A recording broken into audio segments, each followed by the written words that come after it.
देखिए, अगर ऐसे आज का टॉपिक देखो आप सभी मतलब एक तरह से उस चीज़ से तो हुई कि ऐसे का पेपर इम्पोर्टेंट है, वही-वही बातें मैं नहीं बताऊँगा। खंड ए में आ जाए मतलब 2 ऐसे चुनने हैं, तो एक तो मुझे सबसे अगर सरल लग रहा है लिखने के मामले में, तो जलवायु परिवर्तन के प्रति सुनम्य भारत हेतु वैकल्पिक तकनीकें। अगर एक कॉन्सेप्चुअल बेस हमारा तैयार है इस पे, क्या-क्या लिखा जा सकता है, कौन-कौन से मतलब एक पहले ये बातें कर लें कि इसके पीछे जो समस्याएँ हैं या फिर जलवायु परिवर्तन वास्तव में होता क्या है? और फिर जो हमारे पास एक वैकल्पिक तकनीक है, कैसे हम बेहतर कर सकते हैं? क्योंकि जलवायु परिवर्तन भारत के परिप्रेक्ष्य में जहाँ हर तरह की जलवायु पाई जाती है, हर तरह का एक आधार होता है, तो उसमें हमें थोड़ा सोचना पड़ेगा कि ये कॉन्सेप्ट वाला ऐसे है, तो ये हमारे लिए सरल मतलब मैं अपना बता रहा हूँ कि मेरे लिए ये सबसे सरल ऐसे है कि इसमें अगर चीज़ें आप अगर खंड ए में देखो ना, तो पहला टॉपिक और चौथा टॉपिक एक आपस में मतलब वैसा है कि आप इसमें से एक चयन कर ही लोगे अगर वैसा आधा है। लेकिन फिर भी जो टॉपिक है हमारे, उनको भी चयन करना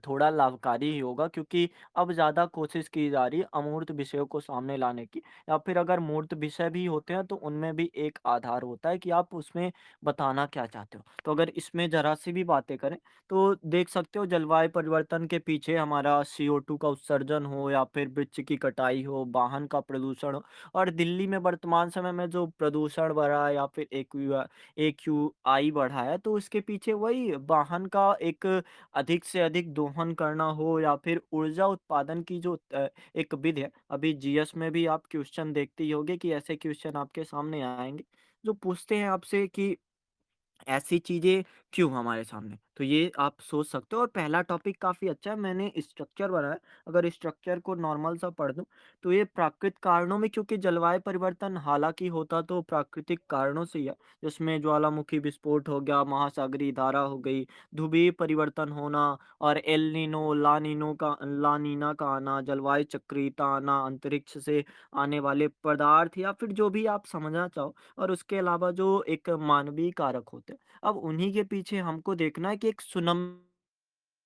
में भारत के लिए। सुना आप सामान्य सा वही अर्थ समझो कि एक बेहतर भारत के लिए क्या इसकी वैकल्पिक तकनीकें हो सकती हैं कि हम इससे एक आर्थिक विकास की तो सभी माँग करेंगे कि आगे कैसे बढ़ना है, हमें विकास कैसे करना है, हम विज़न 2047 की बातें करेंगे। लेकिन जलवायु परिवर्तन के एक दायरे में रहकर अगर ये प्रयास होगा कि वृक्षारोपण अधिक से अधिक करें और उससे भी एक आर्थिक लाभ अगर कमा ले तो कोई दिक्कत नहीं। नवीकरणीय ऊर्जा की बातें आप कर सकते हो, सौर ऊर्जा हो गया, विंड पावर हो गया, एक खेती से ये जो होता है जलवायु परिवर्तन, उसको हम थोड़ा ऑर्गेनिक माध्यम हो, जैविक खेती हो या फिर स्मार्ट एग्रीकल्चर हो, इसकी बातें सोच सकते हो। और एक पॉइंट आप और भी सोच सकते हो कि जैसे यूपीएससी ने एक बार क्वेश्चन पूछा था कि आग लगने से जलवायु परिवर्तन होता है और जलवायु परिवर्तन से आग लगती है। तो वही बातें जो घूम फिर कर आ रही हैं, उन्हीं से हमें वैकल्पिक तकनीकें देनी है और थोड़े मतलब संगठन की बातें बता दोगे, थोड़ा एक मायना बता दोगे कि सर्वेक्षण क्या कहता है, गांधी जी के कोटेशन हो, फिर प्रकृति के प्रति आपका कैसा विचार है, आप चाहो तो सुमित्रा नंदन पंत की कविताएँ कुछ दे सकते हो या फिर प्रकृति प्रेमी कुछ कविताएँ आपको ध्यान में आ रही या फिर एक व्यंग्य वाला रूप कि इंसान को पता चलेगा सारे जब पेड़ खत्म हो जाएँगे, सारी नदियाँ सूख जाएँगी तब इंसान को पता चलेगा वो पैसे नहीं खा सकता और वही चीज़ें भारत को समझनी होंगी एक विकल्प के तौर पर। और अगर इसके आगे बढ़ें तो इस टॉपिक पे हम बातें करेंगे। अब तीसरे टॉपिक पे अगर आ जाएँ हम कहीं पर भी गरीबी हर जगह की समृद्धि के लिए खतरा है, तो आप ज़रा-सा भी एक अंदाज़ा लगा सकते हो। यूपीएससी ने जस्ट पिछले साल शायद 2022 में पूछा था कि स्मार्ट शहरों के जीवित रहने के लिए स्मार्ट गाँवों का होना आवश्यक है। तो वही वाली बातें हैं कि अगर कोई भी चीज़ है, अगर एक सेब का छोटा-सा भी हिस्सा या फिर टुकड़ा सड़ गया है, तो वो पूरे पूरे सेब को खराब करने के एक योग्य है। और आप वैसा ही घड़े में भी आप सोच सकते हो अगर घड़े में एक छोटा-सा है ना, तो वो पूरा पानी बाहर निकाल सकता है। वैसी बातें हैं कि अगर एक कहीं की भी गरीबी होगी, तो वो हर जगह की अमीरी के लिए एक फ़र्क तो डालेगी या फिर कहीं की भी अमीरी है तो गरीबी पर भी फ़र्क डालती है, ऐसा नहीं है, उल्टा भी है इसका कि अमीर लोग हैं तो उस गरीबी को कम करेंगे। लेकिन ऐसा है वास्तव में कि कहीं की गरीबी बहुत जगह आप चाहे जनसंख्या के मामले में देख लो या फिर शिक्षा के मामले में देख लो या फिर जो हम अधिकार बनाते हैं, नियम बनाते हैं, कानून बनाते हैं, उन नियम कानूनों क में भी अगर एक गरीबी वाला रूप में ये मानसिक गरीबी की बात भी आप सोच सकते हो कि ऐसा ही है कहीं पर की भी गरीबी अगर एक कक्षा आप समझो, एक कक्षे में अगर किसी भी विद्यार्थी के दिमाग पर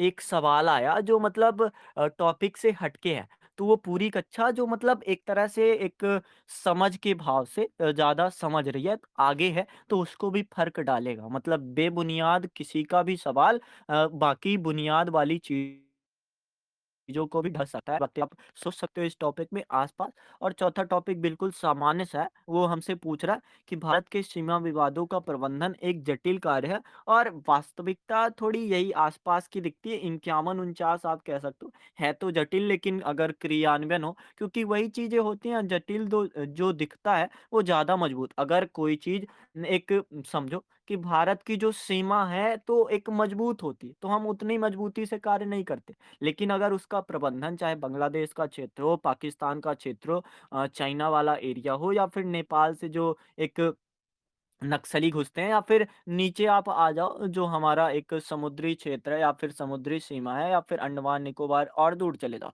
तो वो सारे देखते हो अगर ये कमज़ोर है तो इसके लिए हमारा किया गया प्रयास इसको और अधिक मजबूत बना सकता है। तो हमसे जस्ट एक सामान्य सा सवाल है कि सीमा विवादों का प्रबंधन ना सिर्फ़ सीमा विवाद के रूप में कि एक बॉर्डर पे हमारा अटैक हो रहा है बल्कि एक जो रणनीतिक विवाद के तौर पर आता है कि कभी कह देते हैं अरुणाचल प्रदेश को कि ये भारत का हिस्सा नहीं है, कभी कह देते हैं कि जो सिक्किम है इस पे एक आवाज़ उठती है या फिर म्यांमार के आसपास के क्षेत्र में थोड़े आरोप लगते हैं या फिर उनको नए नाम दिए जाते हैं। एलओसी का क्षेत्र हो गया, पीओके का क्षेत्र हो गया। तो ये सारे क्षेत्र थोड़ा इसका प्रबंधन करना वास्तव में दिखता जटिल है। एक संरचनात्मक रूप से भी बेहतर करना और एक मानसिक रूप से भी कि हमने इसको प्राप्त कर लिया है। वैसी वाली चीज़ है ना कि किसी एक सुरक्षा को आप स्थापित कर दो, तो जब तक चेक ना करो कि ये बेहतर है, तब तक पता भी नहीं चलता।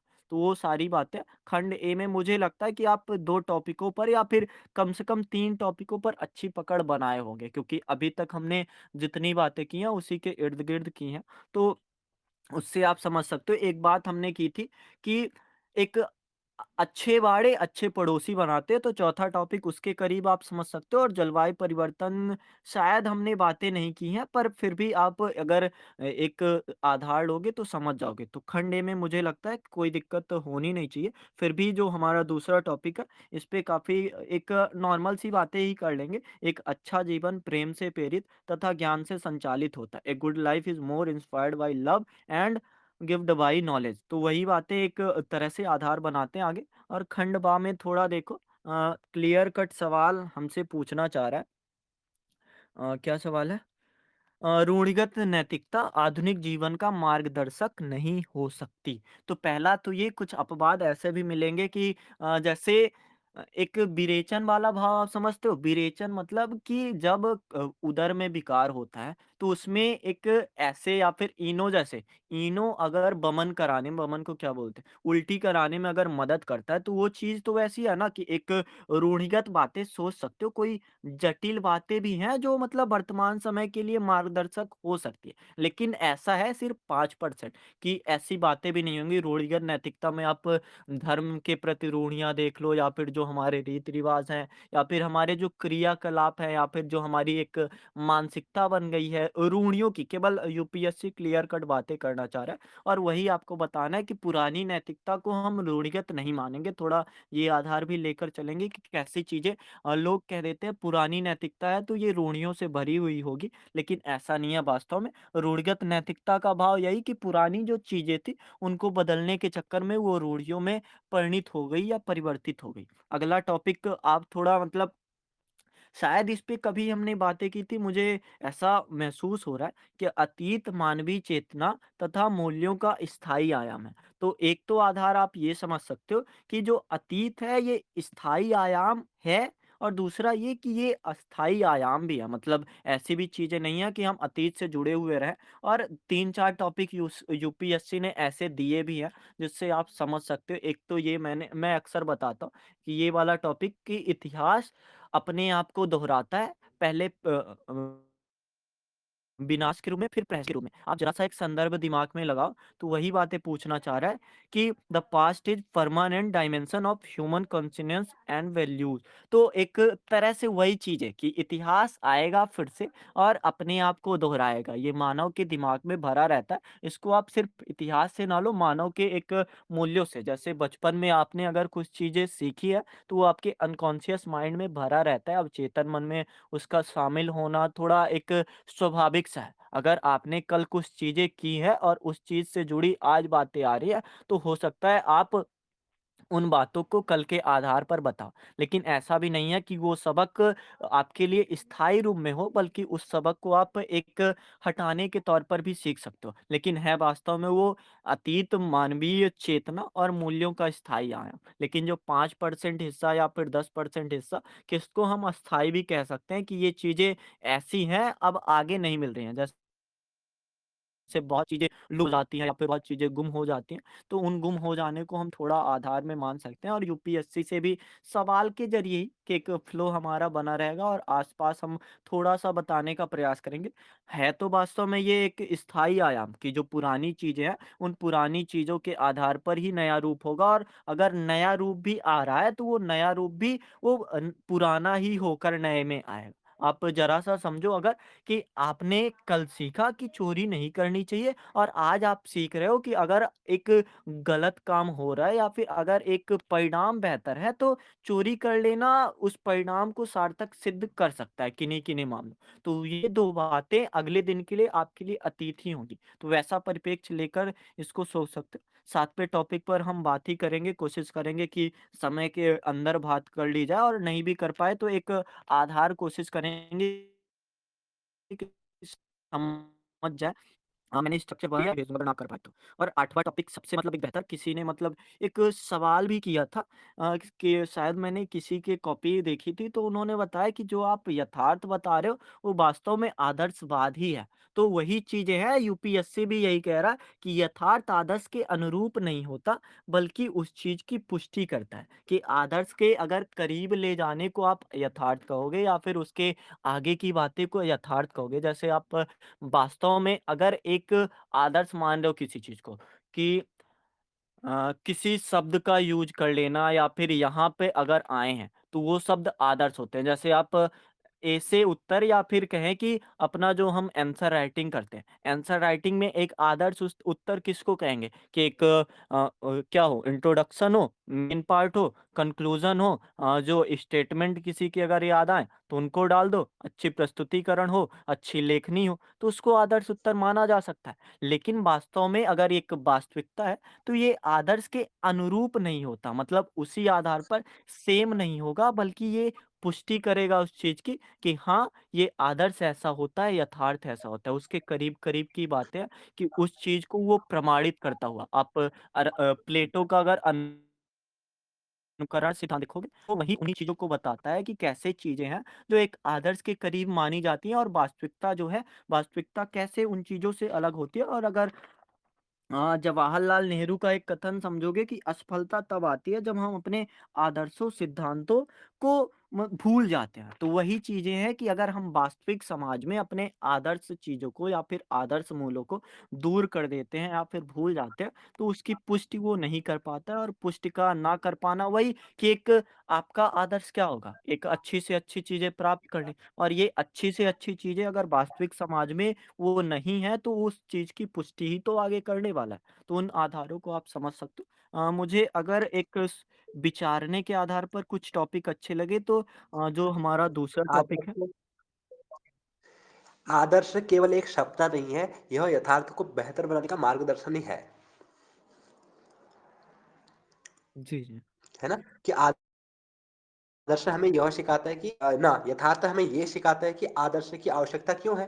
उदाहरण के लिए देखें जैसे समाज में अशिक्षा है, गरीबी, असमानता ये सब यथार्थ है। लेकिन हम यह यथार्थ हमें प्रेरित करता है कि शिक्षा, समानता, समृद्धि इनको आदर्श बनाकर हमें इसे बदलने का प्रयास करना चाहिए। बिल्कुल।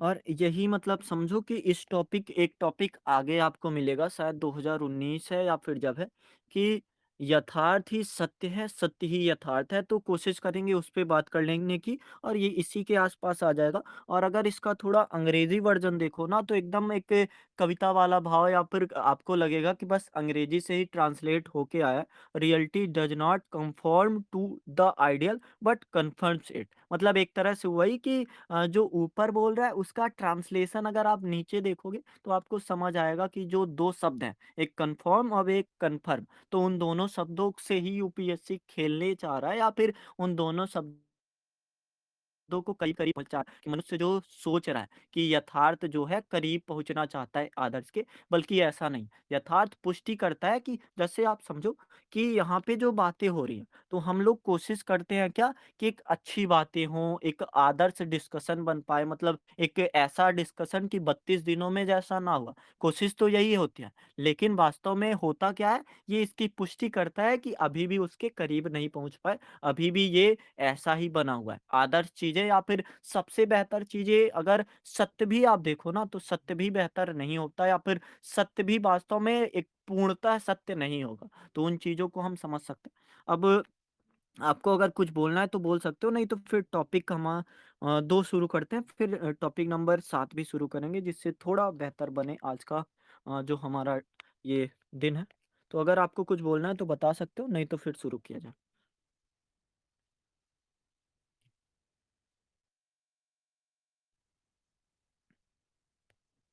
अ, जैसा आप टाइप भी कर सकते हो अगर शुरू करना है तो।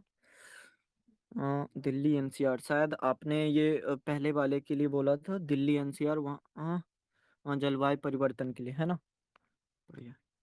किसी को अगर कुछ बोलना है तो बता सकते हैं, कोई टॉपिक अगर लगा हो कि कुछ और बातें इसमें बिल्कुल से छोड़ दिए और होता है क्योंकि 2 मिनट में 3 मिनट में उन बातों को बता देना छूटेगा तो है ही।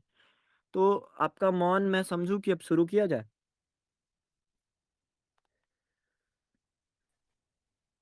जी शुरू सर, करते हैं। चलो। तो देखो टॉपिक नंबर हमारा जो 2 है तो वास्तव में एक कठिन टॉपिक देखने के नज़रिए से कि एक अच्छा जीवन प्रेम से प्रेरित तथा ज्ञान से संचालित होता है। तो सबसे पहले कि मनुष्य को वही होता है ना, संतुष्टि होती नहीं है और संतुष्टि होगी नहीं तो कोई अपना जीवन क्यों एक अच्छा जीवन मानेगा? और एक अच्छा जीवन नहीं मान रहा है तो मतलब वही कि ना तो वो प्रेम से प्रेरित है, ना तो वो ज्ञान से संचालित है। और जब ऐसा होता नहीं मतलब मानव समाज में, तो टॉपिक को हम सरल कैसे कहते हैं? मतलब आप एक संदर्भ समझ रहे हो कि मैं जो बताना चाह रहा हूँ कि वास्तव में तो हर कोई को कुछ ना कुछ कमी होती है। अगर आप पूछो कि आपकी ज़िंदगी कैसी चल रही है, तो मतलब आप सामान्य सा एक व्यावहारिक नज़रिए से देख सकते हो कि किसी ने पूछा आपकी ज़िंदगी कैसे चल रही है, तो किसी को या तो कॉन्फिडेंस की कमी होगी या तो कोई कॉन्फिडेंस है भी तो भी सामने वाले को नहीं बताना चाहता शायद इस भाव से कि जो भी चल रहा है मतलब इतना भी छीन लिया जा सकता है या फिर ऐसा बता दे कि बहुत बेहतर है तो नज़र जैसी बातें एक रूढ़ियों वाली बातें भी आ सकती हैं। तो वही सोच सकते हैं कि जब ये जीवन जीने में जैसा प्रेमचंद बताते हैं ना कि जब ज़िंदगी में वो खुशियाँ नहीं है तो आप कहानियों में कैसे ला पाओगे? और वही चीज़ है जब एक ज़िंदगी नहीं समझ पा रहे कि एक अच्छा जीवन होगा कैसे? तब ऐसे में ये बनाना वास्तव में है कठिन, पर कोशिश करेंगे क्योंकि एक ने किया था, एक टॉपिक आपको याद होगा महात्मा गांधी वाला शायद 2013 या 2014 का था।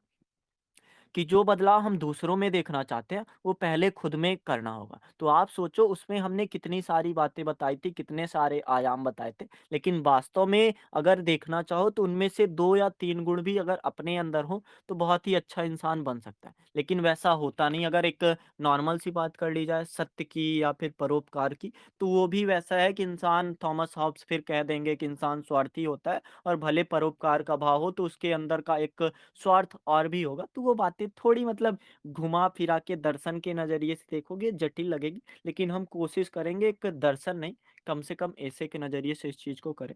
तो अगर कोई और टॉपिक को समझाना चाहता है तो बता सकता है, कि इसमें और क्या सोच सकते हैं? Okay, okay. किसी को अगर कुछ बोलना है इस टॉपिक पे तो बता सकते हो कि एक ये जो टॉपिक है हमारा बताना क्या चाह रहा है? पूछना क्या है हमसे? और इसको कौन-सा आपको वाला?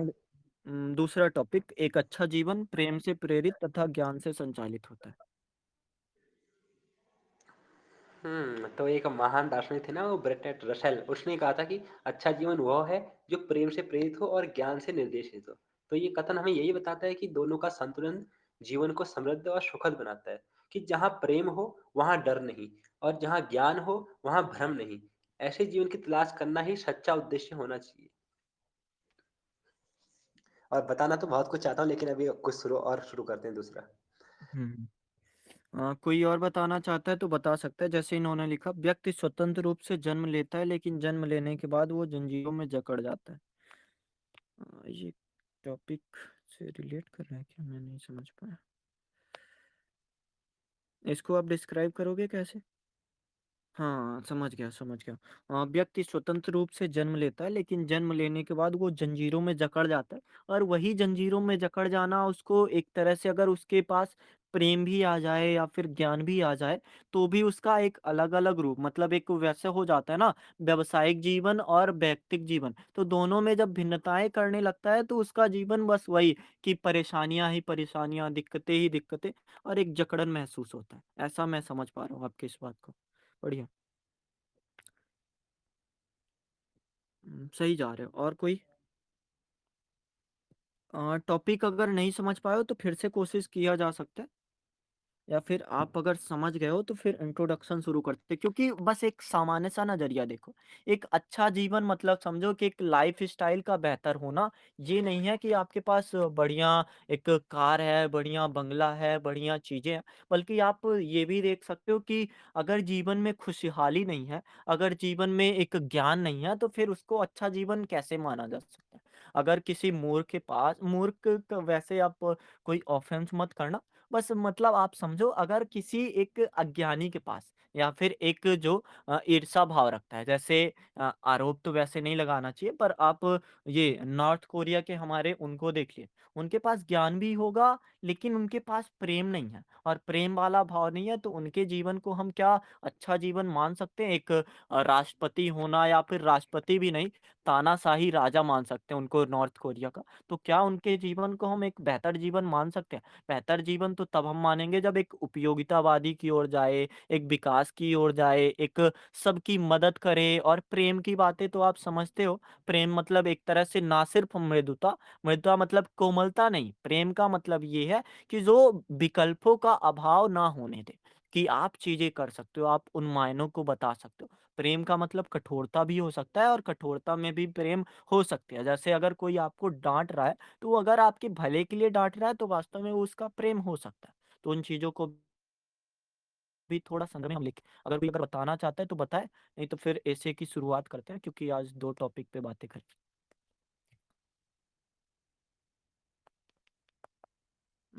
शुरू किया जाए क्या?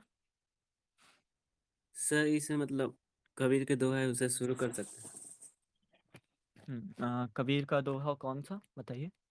जैसे पोथी पढ़ी पढ़ी जग में पंडित भया ना कोई, ढाई अखर प्रेम का पढ़े से पंडित हुए।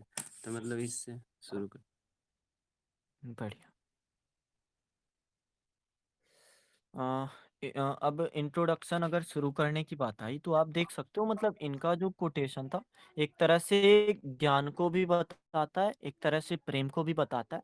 और वो जो है ना, एक प्रेम को आप वास्तविक प्रेम या फिर एक संबंधों का प्रेम, उन चीजों को आप क्या समझ रहे हो? एक व्यक्तिगत प्रेम, या फिर संबंधों वाला प्रेम, या फिर एक प्रेम का भाव थोड़ा एक आयाम से बढ़कर, जिन चीज़ों को काफ़ी आयाम मिले।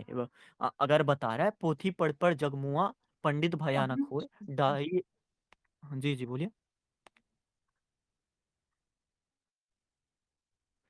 अगर आपको बोलना तो कहाँ बोल पे सकते हो। जी, जी, आपकी आवाज़ नहीं आ रही। इसमें प्रेम कहाँ लिखा था? हाँ, प्रेम कहाँ लिखा है? आप टॉपिक नंबर 2 देखिए, इस पे अ, है क्वेश्चन। कहाँ गया? ऐसे का टॉपिक हमारा आज का, एक अच्छा जीवन प्रेम से प्रेरित तथा ज्ञान से संचालित होता है। तो ये है हमारा टॉपिक। जी, जी, अगर आपको कुछ बताना है तो बता सकते हो आप।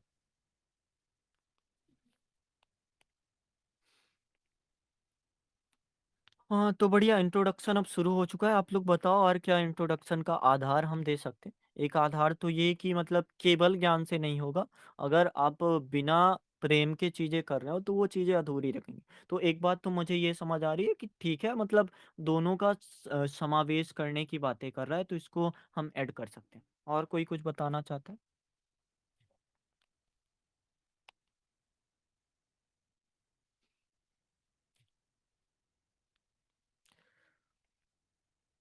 हेलो, अगर कुछ बताना चाहते हो तो टाइप भी कर सकते हो। जैसे अब शुरू किया जाए अगर, आप समझो कि ऐसे भी राजा हमारे पास हुए हैं या फिर ऐसे भी लोग, ऐसे भी हमारे को अनेकों उदाहरण मिलते हैं या फिर अनेक उदाहरण मिलते हैं, जो हमको बताते हैं कि वास्तव में तुम्हारा अगर स्वभाव केवल प्रेम वाला है और तुम में ज्ञान नहीं है, तो लोग तुमको मतलब एक वही यूज़ करने वाली भावना के साथ या फिर कहें कि उपयोगितावादी केवल उनके नज़रिए से कि आपको उपयोग कर लिया जाए या फिर आपकी जो चीज़ें हैं, आपकी जो वस्तुएँ हैं, आप चाहो तो आपका जो ज्ञान एक ज्ञान के आधार पर भी आप दोनों चीज़ों को समझो कि एक हमारी भूमिका तो ऐसी होगी ना कि अगर केवल ज्ञान है, तो भी वो वास्तव रूप में एक अच्छे जीवन की ओर हमें नहीं ले जाएगा क्योंकि बहुत सी सारी ऐसी चीज़ें होती हैं क्योंकि मानव एक सामाजिक प्राणी है।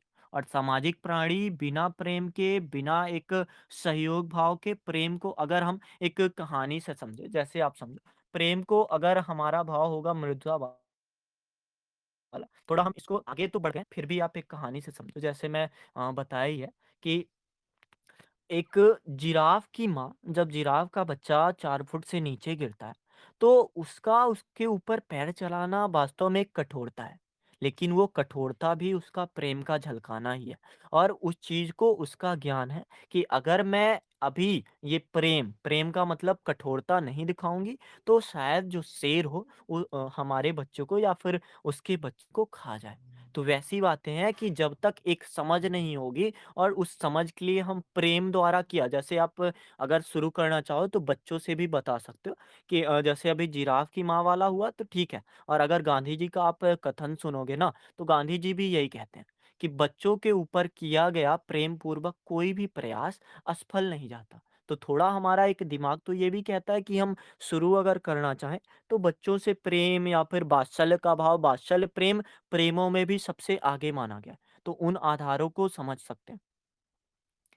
प्रेम का भाव कहाँ दर्शाते हैं? उसी कोटेशन का भाव ज्ञान और अज्ञानता पर आधारित पोथी वाला कोटेशन। ज्ञान और अज्ञानता देखो, पोथी पढ़ी पढ़ी जग मुआ, पंडित भयानक होए। डाई आखर प्रेम का पंडित भयानक हो।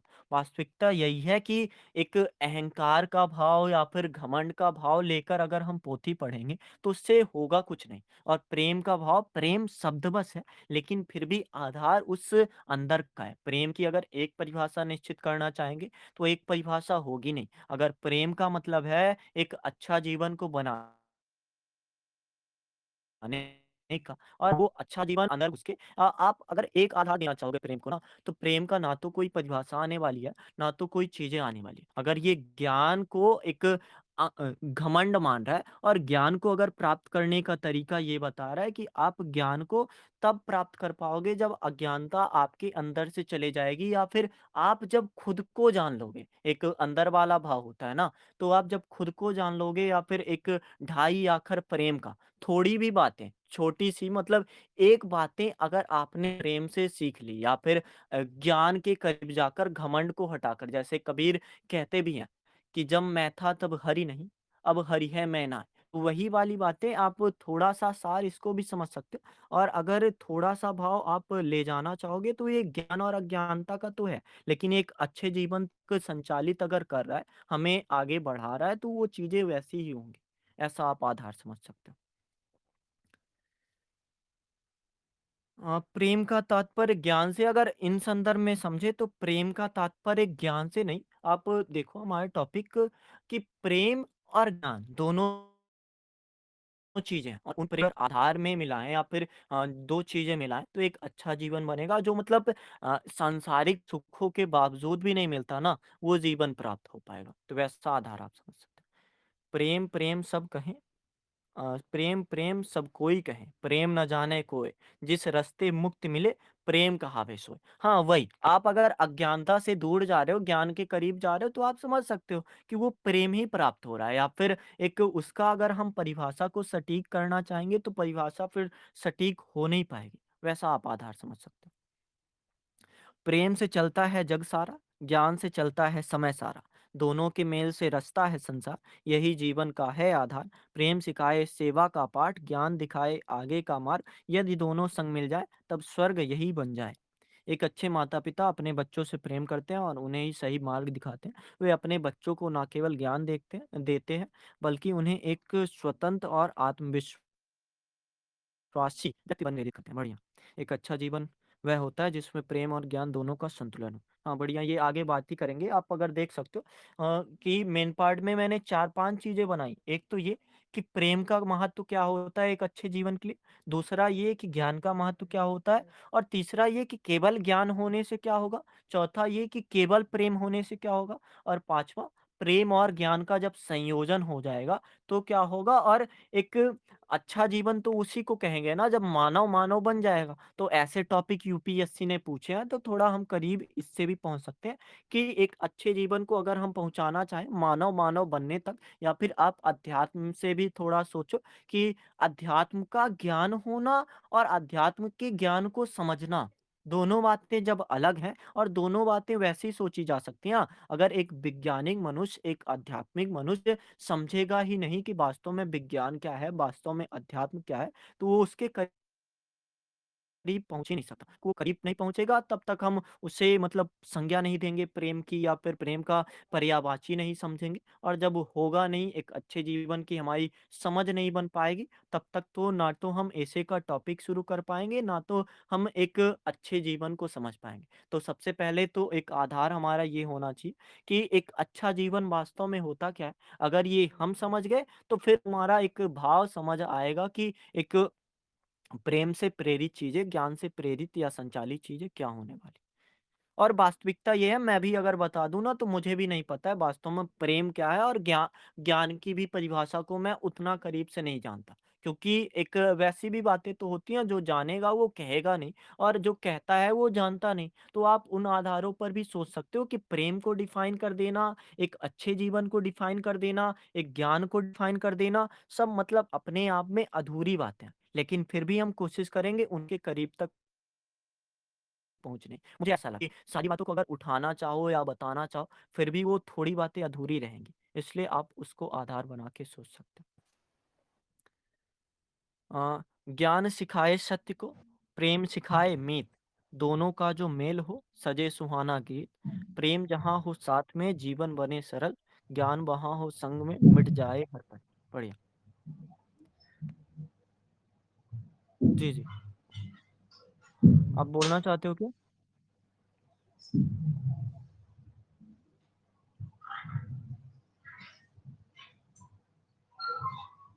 अगर बोलना है तो बोल सकते हो, नहीं तो माइक आप म्यूट कर लीजिए। मैं थोड़ा-सा पढ़ता हूँ, आपने क्या-क्या लिखा है। प्रेम जीवन को पूर्णता प्रदान करने में सबसे ज़्यादा प्रभावी होता है। प्रेम ज्ञान प्रदान कर सकता है किंतु ज्ञान प्रेम नहीं दे सकता। मतलब ऐसा नहीं है, मुझे मतलब सिर्फ़ मेरा एक नज़रिया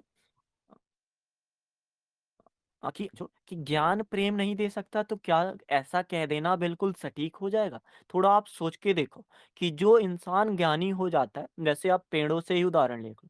पेड़ों के पास अगर फल आ जाते हैं तो वो अपने आप ही झुक जाते हैं, और ज्ञानी इंसान का सबसे बड़ा परिचय यही है कि वो प्रेम के करीब हो जाए। और अगर ज्ञान घमंड के पास जा रहा है तो वास्तव में वो ज्ञान है नहीं। और आप मतलब एक आधार समझ सकते हो, सही बात है, वर्तमान नज़रिए से एक ज्ञानी नहीं इंसान जो अपने आप को आत्ममुग्ध हो गया है या फिर अपने आप को ज्ञानी मान रहा है, तो वास्तव में प्रेम दे नहीं सकता। और प्रेम का भाव भले कठोरता से आए, भले आपको डाँट फटकार के आए, लेकिन प्रेम का आधार वो दे नहीं पाएगा। वो एक ईर्ष्या वाले भाव से, क्रैम मेंटालिटी वाले भाव से, या फिर उसके दिमाग में अगर गीगो वाला कॉन्सेप्ट है कि गार्बेज इन गार्बेज आउट, कि अंदर वही भरा हुआ है और बाहर वो दिखाना चाहता है कि वास्तव में ये प्रेम है, वास्तव में ये ज्ञान है। तो ज्ञान होता नहीं, बस एक उथली बात है, मुझे ऐसा लगता है।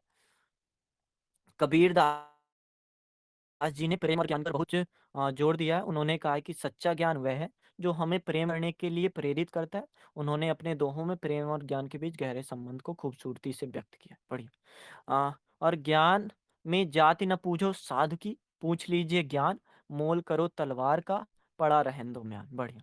एक अच्छा जीवन प्रेम और ज्ञान का संगम। परिचय। यह कथन कि एक अच्छा जीवन प्रेम से प्रेरित मानव जीवन का एक सार्वभौमिक सत्य है। प्रेम और ज्ञान ये दोनों ही मानवीय अनुभवों के मूलभूत तत्व हैं।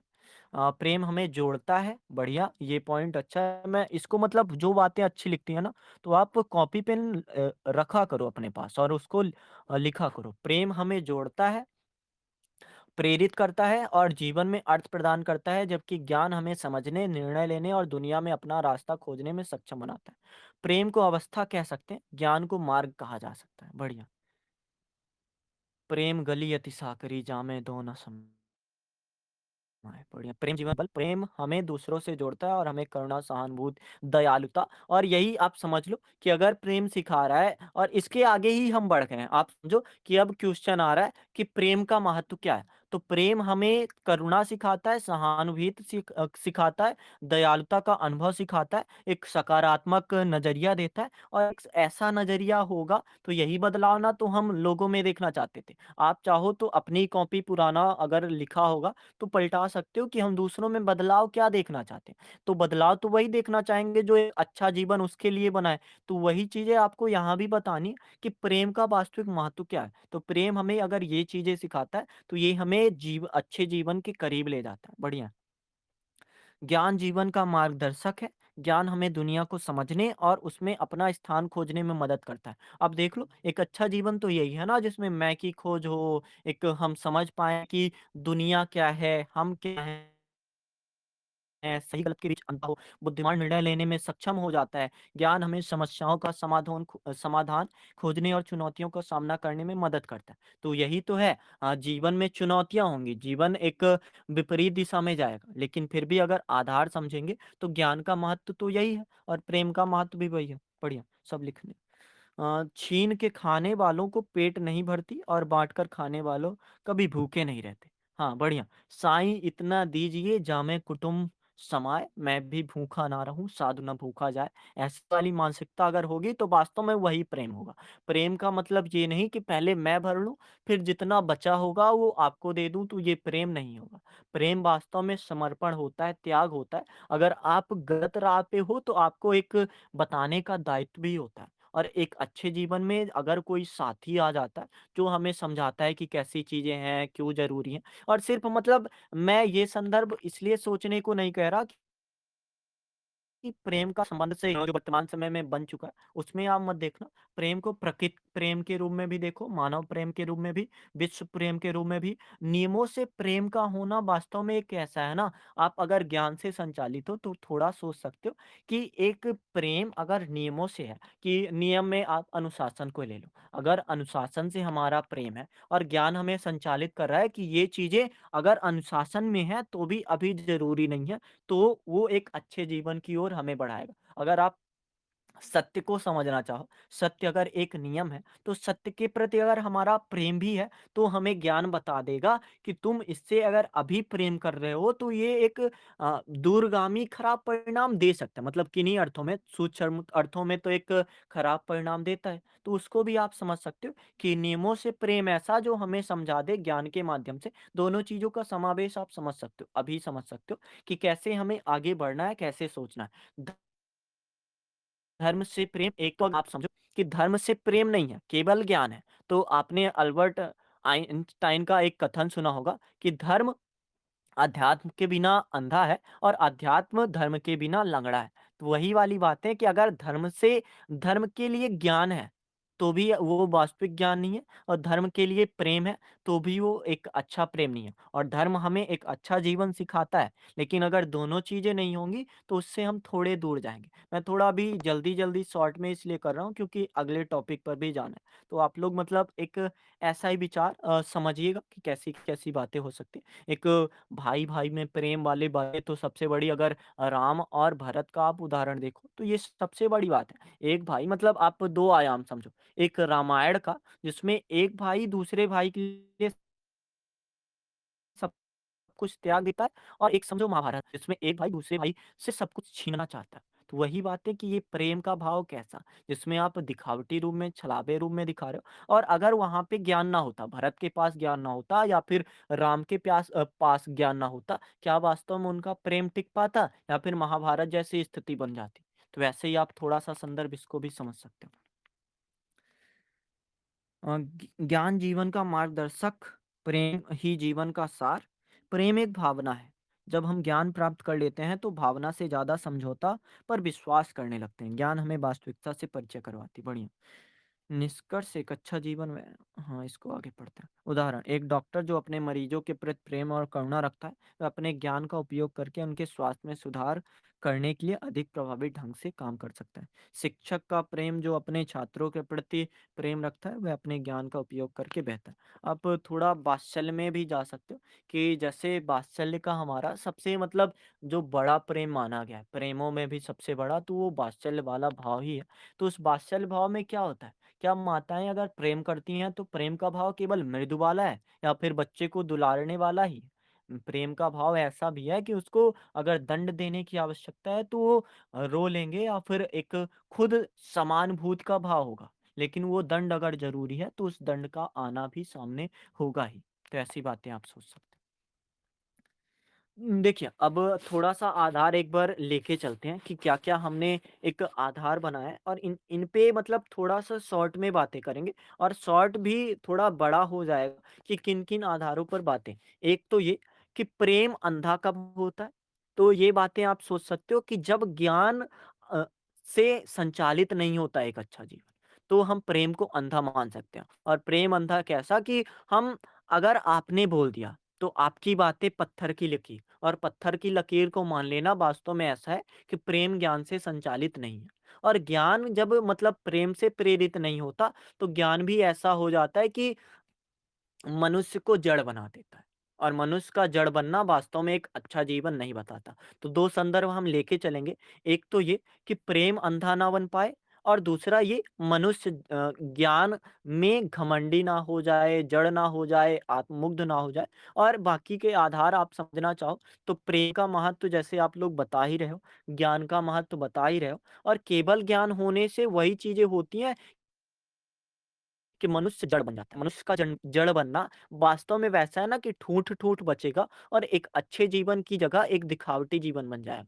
तो दिखावटी जीवन को अगर आप अच्छा जीवन मान रहे हो क्योंकि वर्तमान समय भौतिकतावादी हो गया, जैसे विभिन्न वस्तुएँ हो गई, गिफेन वस्तुएँ हो गई, जो भी आप अर्थव्यवस्था में पढ़ते हो, तो वो चीज़ें क्या वास्तव में एक अच्छे जीवन को बता रही हैं? अगर आपके पास एक अच्छी कार है, तो क्या आपको बता रहा है? क्योंकि ये एक अमूर्त विषय है, अगर ये विषय जस्ट आप शायद नीचे वाला टॉपिक या फिर उससे कल वाला टॉपिक देख लो कि भारत समाज के लिए क्या आवश्यक है या फिर विकसित भारत के लिए क्या आवश्यक है। तो उसमें तो हम जो-जो बताएँगे वो बस एक क्या बोलते हैं दिखावटी रूप में अच्छे जीवन को बताएँगे ना कि इंसान का जीवन ऐसा होना चाहिए, इंसान का जीवन वैसा होना चाहिए। लेकिन अगर इस अमूर्त रूप में आप इस चीज़ को समझना चाहो, तो ये अमूर्त रूप में वैसी है कि आपको विनाश काले विपरीत बुद्धि तक वो ले जा सकती है। अगर आपका जीवन प्रेम से नहीं प्रेरित है, ना तो ज्ञान से संचालित। तब तो वैसा हो जाएगा कि आप गिरे ही नहीं, बल्कि हड्डियाँ तोड़ ली अलग से। तो वैसा वाला भाव आप सोच सकते हो। अब कोई और बोलना चाहता है तो बोल सकता है, फिर इसको फिर से समेटते हैं, क्या बातें हो रही थी। देखो सारी बातें मैंने इसलिए उलझा दी क्योंकि मुझे ऐसा लगता है कि बिना उलझाए हम इस बात को सुलझा ही नहीं सकते। क्योंकि आपने भी अभी उदाहरण दिया कि प्रेम की परिभाषा नहीं होती या फिर प्रेम को लोग समझ नहीं पाते, बस एक ऊपरी भाव समझते हैं या फिर ज्ञान की जो चीज़ें हैं वो खोखली-सी हैं। तो उलझा देना सुलझाने के लिए सबसे बेहतर तरीका होता है। तो आप अब जो भी बताना चाहते हो तो बता सकते हो।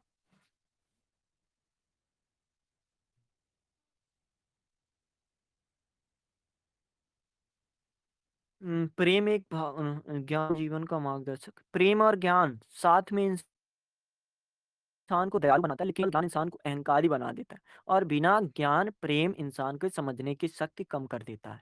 हाँ, बढ़िया। वही एक शक्ति कम कर देगा। जड़ रूप आप समझते हो? जैसे आप तुलसीदास का उदाहरण लो।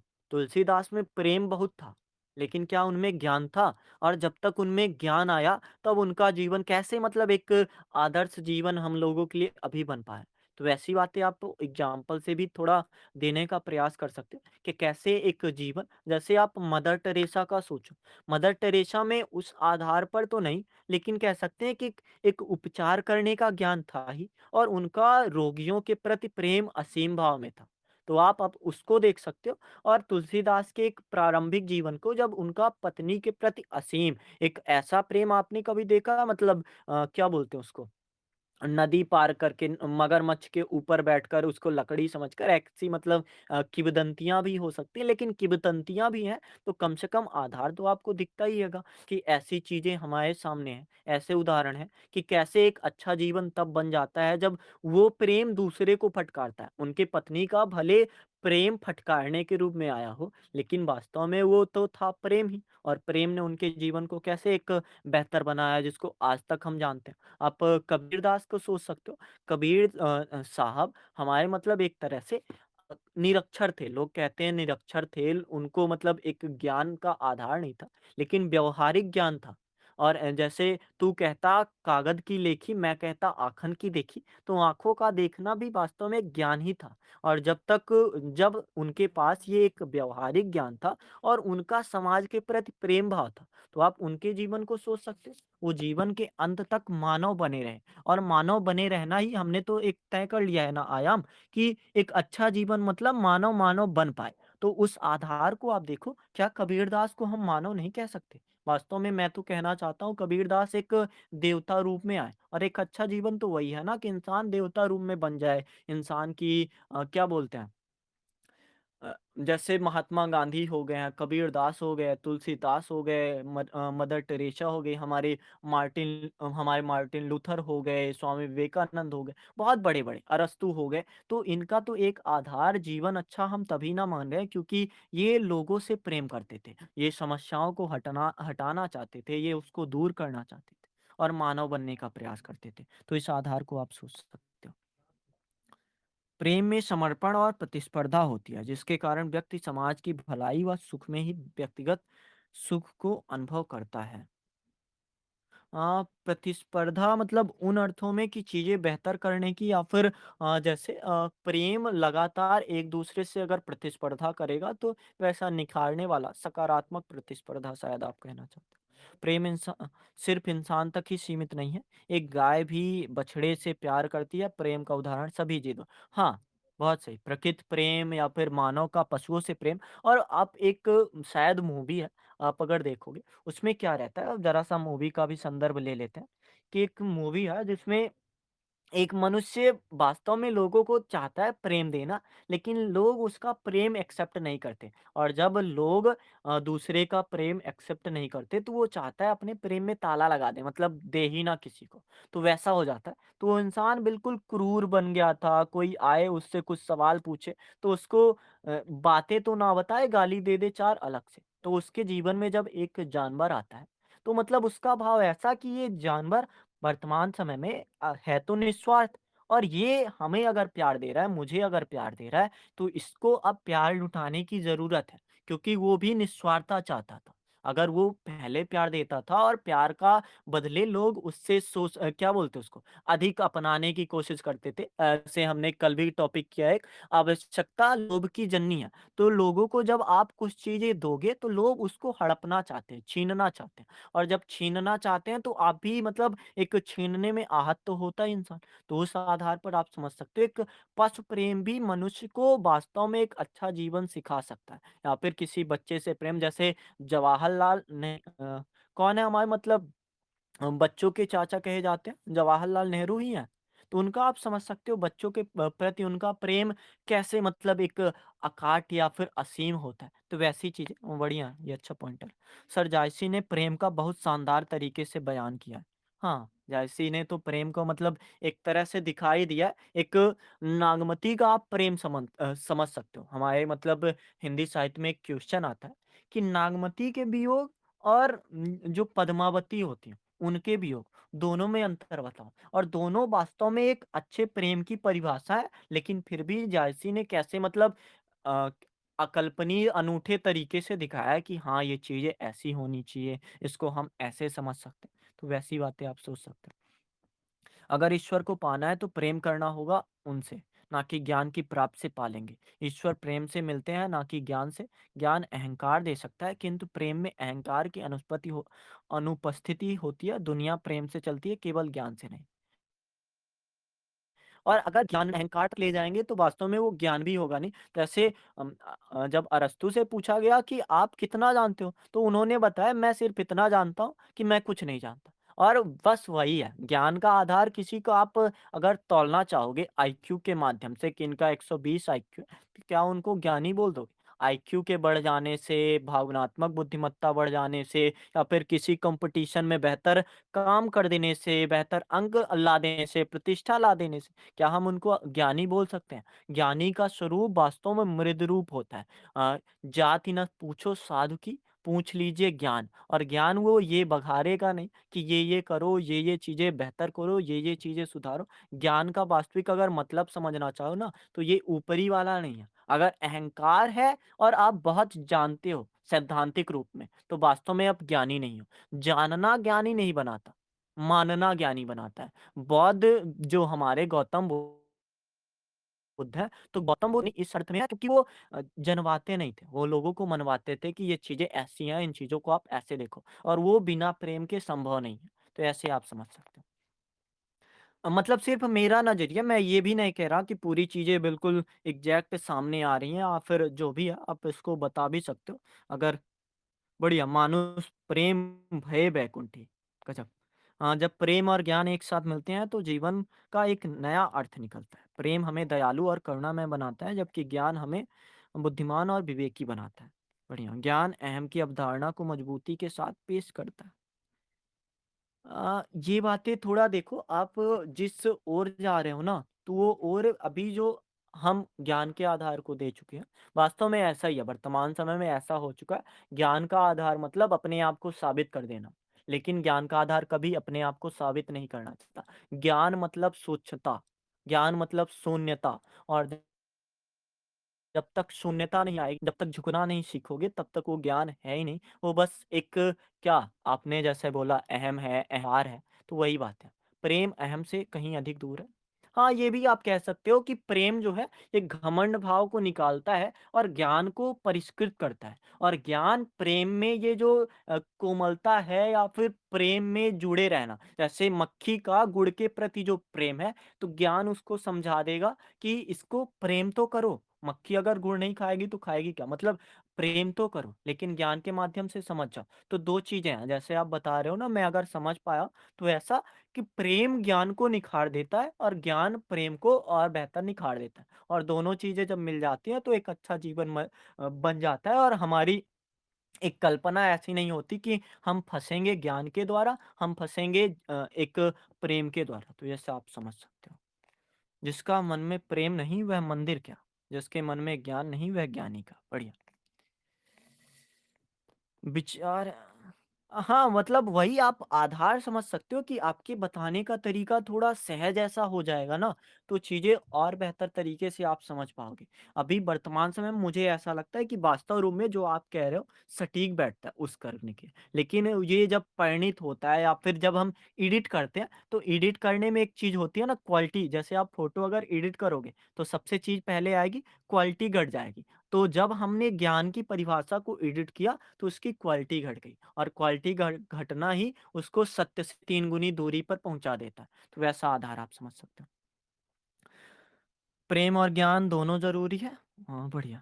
और अगर आप ऐसा समझ लोगे, रहीमन धागा प्रेम का मत तोड़ो चटकाए, तो आप समझ जाओगे कि वास्तव में एक ज्ञान द्वारा ही आप प्रेम को बचाना चाहते हो। तो ऐसी चीज़ है, क्योंकि प्रेम जोड़ता है। प्रेम में लाभ व लालच नहीं है, क्योंकि एक चिड़िया अपने बच्चे के लिए। बढ़िया। प्रेम के वास्तविक स्वरूप को ज्ञान के माध्यम से समझना असंभव है। प्रेम ज्ञान से कहीं दूर है। प्रेम ज्ञान से कहीं दूर है। इसको आप ज़रा समझाना चाहोगे? मैं मतलब नहीं समझ पाया, या फिर अगर जो मैं समझ पा रहा हूँ, तो वो भी शायद एक अधूरा आधार ही होगा। अब आप लोग अगर कुछ बताना चाहते हो तो बता सकते हो, फिर हम पहले टॉपिक मतलब 7वें टॉपिक पर चलते हैं। क्योंकि आप देखो, जस्ट एक जितनी बातें मैंने की, तो मैं कोशिश कर रहा था जल्दी हो जाए, इसलिए सारी बातों को एक साथ एक तो आप प्रेम का महत्व समझ ही रहे हो, एक अच्छे जीवन से थोड़ा रिलेट करना कि प्रेम का महत्व किन-किन अर्थों में, एक प्रकृति से प्रेम हो, तो प्रकृति से प्रेम होगा तो हम एक अच्छा जीवन ना सिर्फ, हम एक बेहतर सतत पोषणी विकास आप समझते ही होंगे, तो एक लंबा जीवन तक की भी कामना कर सकते हैं। अगर एक मानव का एक आप समझ सकते हो, मानव से प्रेम का होना परोपकार अगर बता रहा है, परहित सरिस धर्म नहीं भाई वाली कल्पना बता रहा है, तो हम अगर नहीं कर पा रहे हैं, हम अगर किन्हीं अर्थों में कमज़ोर हैं, तो शायद ही कोई मानव हमारी मदद कर सकता है। अगर विश्व से प्रेम होगा, हमारा एक भारत की जो एक विचारधारा है, यही है ना कि अयम निजम पराबेत गणना लघुचेतसाम उदार चरितानाम वसुधैव कुटुम्बकम। अगर हम प्रेम में ये कहने लगेंगे कि ये मेरा मन है, कर रहा है मेरा।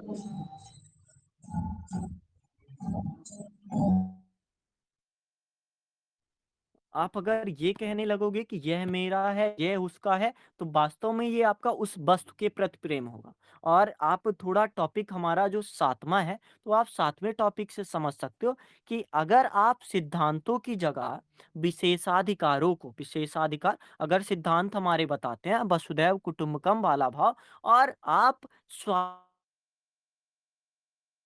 स्वार्थवाद वाली बातें या फिर व्यक्तिवाद वाली बातें कह रहे हैं, मानववाद वाली बातें करने लगो, जिसमें उपयोगितावाद है ही नहीं, तो उससे हम दूर हट जाएँगे और वो चीज़ें फिर एक अच्छे जीवन को बनाएँगी तो ज़रूर, लेकिन वो सिर्फ़ आपके नज़रिए से होगा। और आप जब एक टॉपिक हमने ये भी किया था महिमा की राहें मृत्यु तक, तो एक अच्छा जीवन हमें मृत्यु तक कल्पना करना होगा कि ये चीज़ें कैसे आगे बढ़ेंगी कि हम समझ पाएँ कि लास्ट तक आप अभी थोड़ा संदर्भ वैसे तो आरोप नहीं लगाना चाहिए, लेकिन हमारे बचपन के हीरो शक्तिमान को आप देख सकते हो। शक्तिमान ने क्या किया कि अभी वो उन्होंने बताया कि ये मैं तय करूँगा कि कौन शक्तिमान बन सकता है, कौन नहीं बन सकता, और वर्तमान समय में उनके टीज़ हो रहा है, लोग ट्रोल कर रहे हैं कि शक्तिमान जो पहले था अब नहीं रह गया। तो वही चीज़ है कि पहले जिसको हम सुपर हीरो मानते थे, उसका एक कार्य, एक कृत्य भी उसको एक विलन बना देगा। तो वही बातें एक अच्छा जीवन को हम लास्ट तक अपने अंत तक जीवन की मृत्यु तक तो ज़्यादा बेहतर होता है, और वही चीज़ें हमको थोड़ा सोच के अपने अगर नियमों से प्रेम कर रहे हैं तो नियमों से थोड़ा संकुचन कर लेना बेहतर है। जैसे एक अगर ग्लास में एक टंकी में गंदा पानी भरा है और उस गंदे पानी से किसी मछली को प्यार हो गया, या फिर किसी मछली का उसके लिए एक आधार बन गया, लेकिन मछली का जीवन वास्तव में उस गंदे पानी में बेकार सा ही बना रहेगा। उसको ज्ञान से समझना होगा कि ये जो जीवन है एक नर्क वाला जीवन है, और हमें भी समझना होगा कि एक प्रेम जब अंधा हो जाता है तो मनुष्य बस एक जीव बन जाता है। जीव का मतलब मैं जानवर से करना चाहता हूँ। और अगर जानवर में भी आप प्रेम देख सकते हो, लेकिन जानवर का वैसा वाला भाव कि सिर्फ़ अपना देखते हैं, और अपना देखने वाला अगर भाव होगा तो वास्तव में वो एक अच्छा जीवन नहीं बन पाएगा। तो इन्हीं आधारों को थोड़ा इर्द-गिर्द समझ के इसकी बातों को सारे मतलब एक प्रवाह-सा ही होगा। सारी जितनी बातें आप कहना चाहते हो, उन आधारों को आप कह सकते हो। इश्क ने रागमा कर दिया वरना हम भी आदमी थे काम के। बढ़िया। प्रेम अगर अंधा नहीं तो प्रेम नहीं, समझौता है। प्रेम अगर अंधा नहीं तो प्रेम नहीं, समझौता है, लेकिन अगर प्रेम अंधा है मतलब एक समझो, जैसे मैं आपको एक एग्जांपल बताता हूँ। आपका किसी के प्रति एक ऐसा भाव है कि ये जो करेगा अच्छा ही करेगा। कोई बच्चा अगर चोरी कर रहा है और उस बच्चे के प्रति आपका बिल्कुल एक स्वभाव वात्सल्य वाला है, और एक आप समझो नॉर्मल सा एक बच्चा अगर गाली दे रहा है और उसकी गालियाँ भी आपको अच्छी लग रही है, आपका एक वात्सल्य वाला भाव है, और प्रेम अंधा इस रूप में है कि चीज़ें बता रहा है कि वात्सल्य है, चलो यार बच्चा है, गाली दे रहा है, क्या हुआ? कितनी तोतली गाली कितनी अच्छी लगी।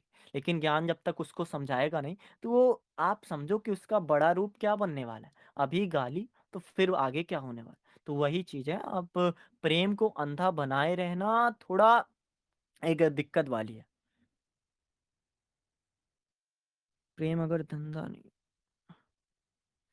तो ये हाट बाज़ार सजे ना होते। प्रेम की वास्तविक परिकल्पना ही नहीं समझ पाए। बताया ना मैंने, जब एडिट होता है कोई चीज़, तो उसकी सबसे पहले क्वालिटी गिरती है, और क्वालिटी गिरती है तो सबसे पहले बोल दिया जाता है प्रेम विकल्पों का अभाव है। दलाई लामा कहते हैं, मतलब एक व्यंग्य रूप में दलाई लामा है या फिर कन्फ्यूशियस है। प्रेम विकल्पों का या फिर प्रेम निर्णयों का अभाव है। तो आप उसको कैसा देखते हो? अगर प्रेम निर्णयों का अभाव बन गया, तो ये वास्तव में बंधन है और प्रेम वास्तव में बंधन है नहीं। ये जो हाट बाज़ार सजे होते हैं, ये प्रेम नहीं होता, ये देह के प्रति प्रेम होता है और देह के प्रति प्रेम होना वास्तव में कोई प्रेम है ही नहीं। तो उनको आप समझ सकते हो। ईश्वरीय प्रेम को आप बता सकते हो, बढ़िया। तो अब इस टॉपिक में अगर किसी को बोलना है तो बता सकते हो, नहीं तो फिर आगे टॉपिक में चला जाए क्योंकि थोड़ा टाइम हो गया। अगर किसी को कुछ बोलना है तो 5 या 4 मिनट में बता सकते हो, जैसी भी बातें आप बोलना चाहते हो। मैंने स्ट्रक्चर भेज ही दिया, आप इसको मतलब एक चाहो तो आप अगर ना बोलो तो मैं भी इनको कोशिश करूँगा कि सारी बातें कैसे शामिल की जाएँगी, कैसे होंगी, अगर कोई बताना चाहता है तो। क्योंकि देखो, सबसे पहली बातें हैं, मैं क्लियर कर दूँ कि मुझे भी उस आधार पर नहीं पता है और पता होता तो एक बात ये होती है ना, जिसको पता होता है वो बोलता नहीं और जो बोलता है उसको पता नहीं होता। बस एक परिभाषा वाली बातें या फिर जो महसूस अभी मैंने किया, एक मेरा अनुभव, मेरा अच्छा जीवन मैं जो समझ रहा हूँ, उस आधार पर वो चीज़ें हैं। आप जिन चीज़ों को अच्छा जीवन समझ रहे हो, वो आधार आपका का अलग होगा। इसीलिए इससे सीखने के बावजूद भी अलग-अलग बनते हैं क्योंकि सबकी विचारधारा अलग होती है, सबका बताने का तरीका अलग होता है। तो उन आधारों पर अगर कोई बताना चाहता है तो बता सकता है, नहीं तो फिर अगले टॉपिक पर चलते हैं और फिर जल्दी से उसको भी खत्म करते हैं। प्रेम में सौंदर्य का महत्व सिद्ध कीजिए।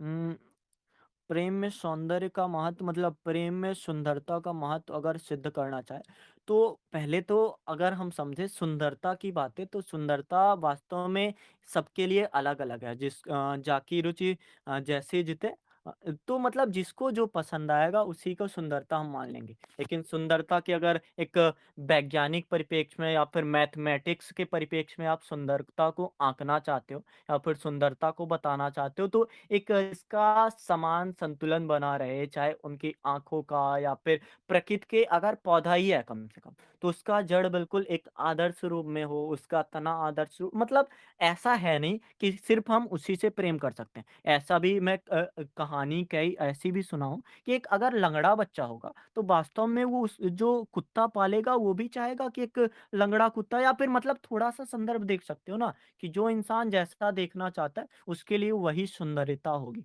तो इस आधार पर थोड़ा आप उन आधारों को समझो कि ये चीज़ें हैं नहीं, सबके लिए अलग-अलग मायने हैं और सबके लिए अलग-अलग जीवन का भी एक आधार है, तो प्रेम का भी एक आधार होगा। किसी का प्रेम ये हो सकता है कि मैं इसको थोड़ा रूढ़ बातों से या फिर थोड़ा कठिन शब्दों से सुधार में जैसे अनुशासन अगर एक प्रेम ही है, क्योंकि अनुशासन अगर किसी मनुष्य को साधता है या फिर उसके अच्छे जीवन को संचालित करता है, तो वास्तव में तो है तो प्रेम, लेकिन तरीका अलग है।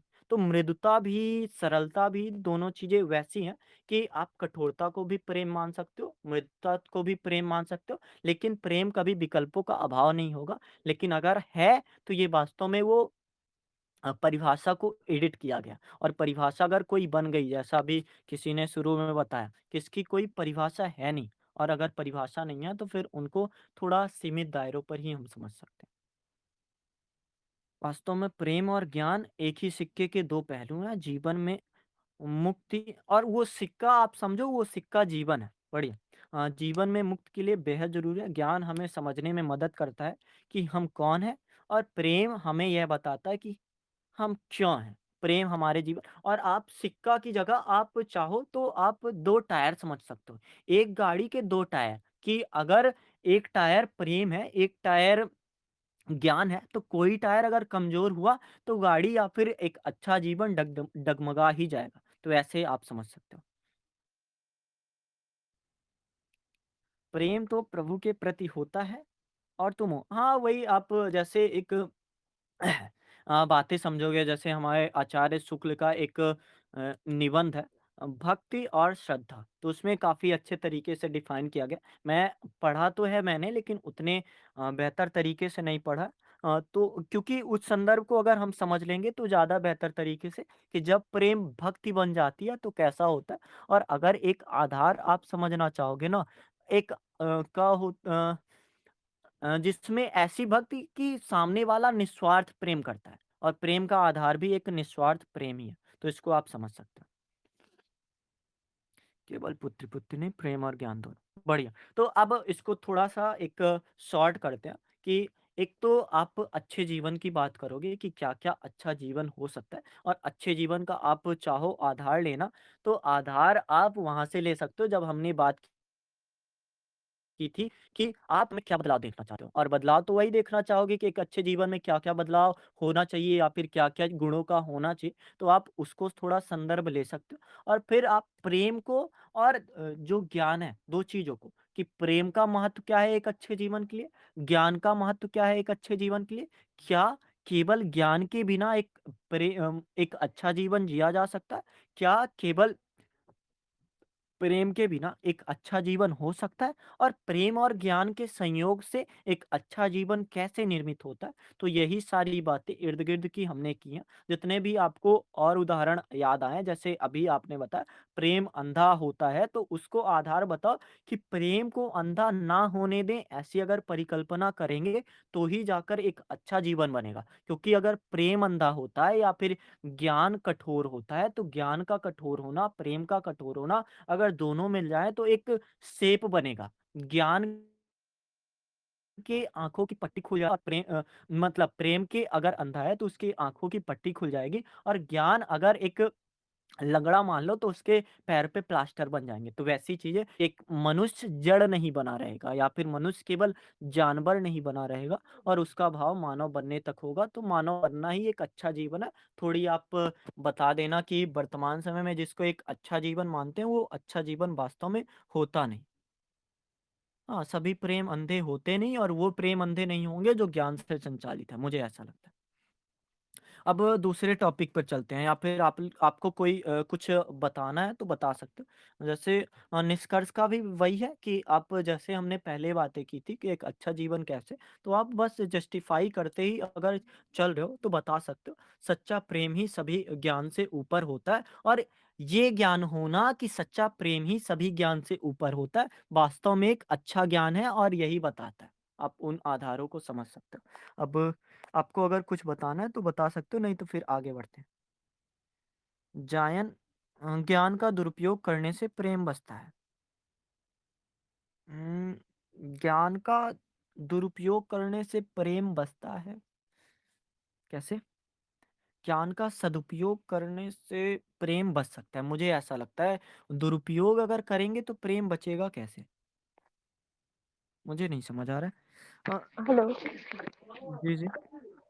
अरे सर वो टाइपिंग पता नहीं मेरे में ना वो उल्टा-पुल्टा हो जाता है। मतलब इसमें लिखने का ये था कि ज्ञान का जो है मतलब दुरुपयोग करने से जो है प्रेम का भाव ही हमें बचाता है। जैसे इसका एक एग्ज़ाम्पल सटीक है जैसे कि परमाणु वग़ैरह सब जो बन रहा है बनाता है जो कोई देश बनाता है, तो वहाँ पे क्या है उसके पास नॉलेज है लेकिन उसका सही यूज़ यानी नॉलेज के वज़ह से तो वो परमाणु बना लिया परमाणु बम, लेकिन उसको दूसरे देश पर बेवज़ह फेंकना या ऐसे करना मतलब उनके मन में ये तो होता है ना कि नहीं हमें कहीं पे ऐसे नहीं फेंकना है मतलब वो चीज़ का भावना तो एक कहने का अर्थ यही है ना कि प्रेम और ज्ञान जो है ना वो दोनों ही एक सिक्के के 2 पहलू है। एक तरह से हम कभी भी ऐसा नहीं कह सकते कि केवल ज्ञान होना चाहिए या केवल प्रेम।